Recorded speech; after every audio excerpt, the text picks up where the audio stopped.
ମୁଁ ସିଙ୍ଗିଲ୍ ଅଛି ବୋଲି ମୋତେ କ'ଣ କେହି ସପୋର୍ଟ କରୁନ ନା କ'ଣ? ଯେତେବେଳେ ମୁଁ ଆଉ କିଛି ଦିନ ଅପେକ୍ଷା କର, ମୁଁ ଯେତେବେଳେ ବାହା ହେଇ ପଡ଼ିବି ସମସ୍ତେ ମୋତେ ଗୋଡ଼େଇ ଗୋଡ଼େଇ ସପୋର୍ଟ କରିବେ। ଭାଉଜ ମୁହଁ ଟିକେ ଦେଖାଅ, ଭାଉଜ କେମିତି ଅଛନ୍ତି, ଭାଉଜ ଟିକେ ସାମ୍ନାକୁ ଆଣ। ତ ବର୍ତ୍ତମାନ ସିଙ୍ଗିଲ୍ ଅଛି, କାହିଁ ସପୋର୍ଟ କରୁନ? ଜଲ୍ଦି ଜଲ୍ଦି ସବସ୍କ୍ରାଇବ୍ ବଟନ୍ ଦବାଇ ଦିଅ, ଗୋଟେ ଲାଇକ୍ କରିଦିଅ। କେତେ ଥର ମୁଁ କହିବି ସବସ୍କ୍ରାଇବ୍ କର, ସବସ୍କ୍ରାଇବ୍ କର, କହିକି ମୋ ତଣ୍ଟି ପଡ଼ିଗଲାଣି। ସବସ୍କ୍ରାଇବ୍ କର, ସବସ୍କ୍ରାଇବ୍ କର।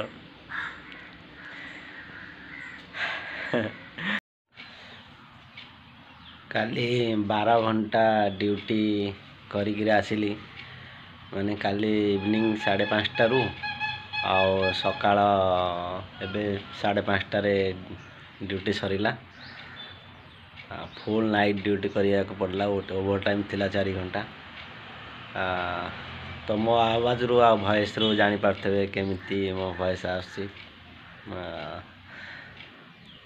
ପୁରା ମୋଟା ମାନେ ବସିଯାଇଛି, ଭଏସ୍ ପୁରା ବସିଯାଇଛି। ହାଇ ଫ୍ରେଣ୍ଡ, ଗୁଡ଼୍ ମର୍ଣ୍ଣିଂ, କେମିତି ଅଛନ୍ତି ଆପଣମାନେ? ଆଉ ଗୋଟେ ନୂଆ ଭିଡ଼ିଓକୁ ସ୍ୱାଗତ।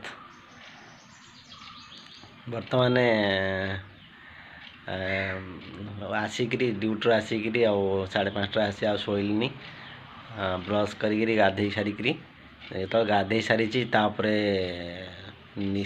ନିଦ ମାନେ ସାଂଘାତିକ ମାଡ଼ି ଆସିଲା। ତାପରେ 6ଟା 6:30 ବେଳେ ଶୋଇ ପଡ଼ିଲି, ଆଉ 9ଟା 2 ଘଣ୍ଟା ଖଣ୍ଡେ ଶୋଇଛି, ଆଉ ଉଠି ପଡ଼ିଲି। ତାପରେ କ'ଣ ଟିକେ ନାସ୍ତା କରିକିରି, ଆଉ ରୋଷେଇ ତ ନିହାତି କରିବାକୁ ପଡ଼ିବ ସମସ୍ତଙ୍କ ପାଇଁ, ନହେଲେ ସେମାନେ ରାଗିବେ। ଆଗେ ଡ୍ୟୁଟି, ତାପରେ ରୋଷେଇବାସ, ତାପରେ ନିଜ କଥା। ତ ଏମିତି ଏଇ ତ ଜୀବନ। ଭିଡ଼ିଓକୁ କଣ୍ଟିନ୍ୟୁ ରଖିଥାନ୍ତୁ। ଭିଡ଼ିଓକୁ ଗୋଟେ ଲାଇକ୍ ନିଶ୍ଚୟ କରିବେ, ଆଉ ଚ୍ୟାନେଲରେ ନ୍ୟୁ ଥିଲେ ସବସ୍କ୍ରାଇବ୍ ନିଶ୍ଚୟ କରିବେ। ଚାଲନ୍ତୁ ଭିଡ଼ିଓକୁ କଣ୍ଟିନ୍ୟୁ ରଖିବା। ଫୁଲ୍ ରାତି ଅନିଦ୍ରା ହେଇକିରି ମାନେ କଣ୍ଠ ବସିଯାଇଛି, କଥା କହିବା ପାଇଁ କେମିତି ଲାଗୁଛି। ଫୁଲ୍ ରାତି ଅନିଦ୍ରା ହେଇକିରି ଆଉ ଯେଉଁ ଲାଲ ଚାଟା ଟିକେ ମାରିଦେବ, ଆଉ ଟିକେ ରଙ୍ଗୀନ କରିଦେଉଛି। ମୁଁ ଯାତ୍ରାରେ ଫୁଲ୍ ନାଇଟ୍ ଅନିଦ୍ରା ରୁହେ, କିନ୍ତୁ ଫାର୍ଷ୍ଟ ଟାଇମ୍ ଗୋଆରେ ଏତେ ବର୍ଷ, ବାହାରେ ଏତେ ବର୍ଷ ମୁଁ ରହିଲା ଭିତରେ କାଲି ମୁଁ ଫୁଲ୍ ନାଇଟ୍ କରିଛି।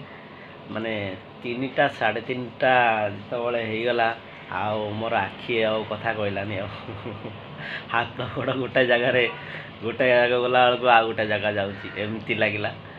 ତ ଚାହୁଁ 5:30 ହେଇଗଲା।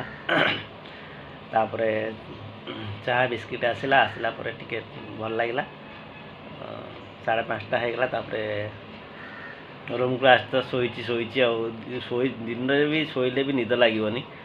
ଗାଧେଇ ସାରିକି ଟିକେ ଶୋଇ ପଡ଼ିଲି। ତାପରେ ଭୋକ କଲା, ଉଠିଲି, ଚୁଡ଼ା ଭଜା ଆଉ ଚା। ଏଠି ଡାଲି ବସେଇଛି, ଆଉ ଭାତ ଏପଟେ ତ ସରିଲାଣି।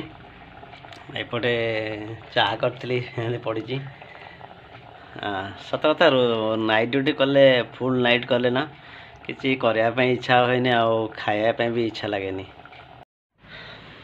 ସତ କଥା, ରାତି ଅନିଦ୍ରା ହେଲେ ଜମାରୁ ଇଚ୍ଛା ହୁଏନି କିଛି ଗୋଟେ କରିବା ପାଇଁ, କିଛି ଖାଇବା ପାଇଁ, ଆଉ ଗାଧୋଇବା ପାଇଁ ତ ଇଚ୍ଛା ବି ଟୋଟାଲ ହୁଏନି। ମୁଁ ଆସୁ 5:30 6ଟା ବେଳେ ପାଣି ଆସୁଥିଲା,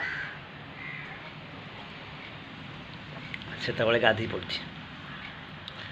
ତାପରେ ନିଦ ତ ଲାଗିଲାନି, ଆଉ 2 ଘଣ୍ଟା ଖଣ୍ଡେ ଶୋଇଛି। ଫୋନ୍ ଆସିଲା ଘରୁ, ତାପରେ ନିଦ ଆଉ ହେଲାନି, ଆଉ ଯେତେ ଚେଷ୍ଟା କଲି ନିଦ ହେଲାନି। କ'ଣ କରିବା, ତ ଡ୍ୟୁଟି କରିବାକୁ ପଡ଼ିବ, ଓଭର ଟାଇମ୍ କରିବାକୁ ପଡ଼ିବ, ନହେଲେ କିଛି କୁଆଡ଼େ ହେଉନି। ତ ଏମିତି ଚାଲିଥାଉ।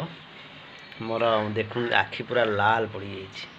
କାଲି ରାତିରେ ତ ଆଖି ଫିଟି ହେଲାନି, ଆଖି ଏତେ ଛୋଟ ହେଇଗଲା। ମାନେ ଏମିତି ବର୍ତ୍ତମାନ ଖାଇବା ପାଇଁ ବି କିଛି ଇଚ୍ଛା ହେଉନି, ଆଉ କିଛି ବି କାମ କରିବା ପାଇଁ ଗୋଟେ କିଛି ଇଚ୍ଛା ହେଉନି। ଉଠିକି ଖାଲି ବସିକିରି ଶୋଇବା ପାଇଁ ଇଚ୍ଛା ହେଉନି, ଖାଲି ବସିକି ମୋବାଇଲ୍ ଦେଖିବା ପାଇଁ ଇଚ୍ଛା ହେଉଛି। ଆଉ ନିଦ ଲାଗିଲା ବେଳକୁ, ଶୋଇଲା ବେଳକୁ ନିଦ ଲାଗୁନି। ଏଇଟା କି ରୋଗ କେଜାଣି। ହଁ ଏମିତି ରୋଷେଇ ଡାଲି କରିଦେଇଛି ଆଉ ଟିକେ କ'ଣ ବାଇଗଣ ଅଛି ଚକଟିଦେବି ପୋଡ଼ିଦେବି ତା ବାଇଗଣ ଚକଟା ଡାଲି ଭାତ ଆଉ କିଛି କରିବିନି ଆଜି ଭଲ ଲାଗୁନି। ଏଠି ଭାତ ରେଡ଼ି ଏଠି ଡାଲି ବି ରେଡ଼ି ଡାଲମା ତାପରେ ଏଠି ବାଇଗଣ ଆଉ ଟମାଟୋ ଚକଟା ଆଉ କିଛି କରିବିନି କାରଣ ଭଲ ଲାଗୁନି ଅଳସ ଅଳସ ଲାଗୁଛି ରାତି ଅନିଦ୍ରା ହେଇକିରି କିଛି କରିବା ପାଇଁ ଇଚ୍ଛା ହେଉନି। ଆଜି ବେଳେ ମୁଁ ଭିଡ଼ିଓ ୟୁଟ୍ୟୁବରେ ଅପଲୋଡ଼ କରୁନଥିଲି ଡେ ବାଇ ଡେ ଅପଲୋଡ଼ କରୁନଥିଲି ତ ମୁଁ ମନ ଭିତରେ ଗୋଟେ ଆଶଙ୍କା ରହିଯାଉଥିଲା ଏମିତି ମୋ ମନ ଏମିତି ଗୋଟେ ଗୋଡ଼େଇ ଲାଗୁଥିଲା କ'ଣ ଗୋଟେ ମୁଁ ଛାଡ଼ି ଯାଉଛି କାହିଁ ମୋତେ ଭଲ ଲାଗୁନି। ତ ୟୁଟ୍ୟୁବରେ ମୁଁ ସମସ୍ତଙ୍କୁ ଫଲୋ କରେ ସମସ୍ତଙ୍କୁ ଭିଡ଼ିଓ ଦେଖେ ତ ମୋତେ ଭଲ ଏମିତି ଲାଗେ ଯେ ମୁଁ ୟୁଟ୍ୟୁବରେ ହିଁ ନାହିଁ ତ ଏମିତି ଗୋଟେ ଲାଗେ। ତାପରେ ମୁଁ ଯେତେ ଲାଇଭ୍ କର ଯେତେ ସର୍ଟସ୍ ଭିଡ଼ିଓ ପକାଅ ତ ଲଙ୍ଗ୍ ଭିଡ଼ିଓରେ ଗୋଟେ ଅଲଗା ପ୍ରକାର ମଜା ଅଛି। ଯେତେବେଳେ ମୁଁ ଲଙ୍ଗ୍ ଭିଡ଼ିଓ ଏଇ ଗୋଟେ ହପ୍ତା ହେବ ଷ୍ଟାର୍ଟ କଲି ତ ମନ ଭିତରେ ମୋତେ ବହୁତ ଆନନ୍ଦ ଲାଗିଲା ବହୁତ ଭଲ ଲାଗିଲା କାରଣ ମୋ ନିଜ ଜିନିଷ ଯଦି ମନର କଥା ଯଦି ମୁଁ ଆପଣମାନଙ୍କୁ ସେୟାର କରିପାରୁଛି ତ ମୋତେ ବହୁତ ହାଲକା ଲାଗେ ଆଉ ଆପଣମାନଙ୍କୁ କମେଣ୍ଟ ଦେଖିଲା ପରେ ମୋତେ ବହୁତ ଖୁସି ଲାଗେ। ସେଥିପାଇଁ ମୁଁ ମାନେ ଆଗରୁ ୟୁଟ୍ୟୁବ୍ କରୁନଥିଲି ଅଲଗା ସୋସିଆଲ୍ ମିଡ଼ିଆରେ ଆକ୍ଟିଭ୍ ରହୁଥିଲି କିନ୍ତୁ ଏତେ ମୁଁ ଫ୍ରି ରହୁନଥିଲି କିନ୍ତୁ ୟୁଟ୍ୟୁବ୍ ମୋତେ ବହୁତ ଫ୍ରି କରିଦେଇଛି ଆଉ ବହୁତ ଭଲ ପାଇବା ଦେଇଛି ଆଉ ବହୁତ ଭଲ ଲୋକଙ୍କ ସହିତ ମିଶାଇ ଦେଇଛି ଯାହା ଫଳରେ ଭାଇ ଭଉଣୀ ସାଙ୍ଗସାଥି ସମସ୍ତେ ଏକଟେ ମାନେ ଏକଜୁଟ ହେଇପାରିଛେ।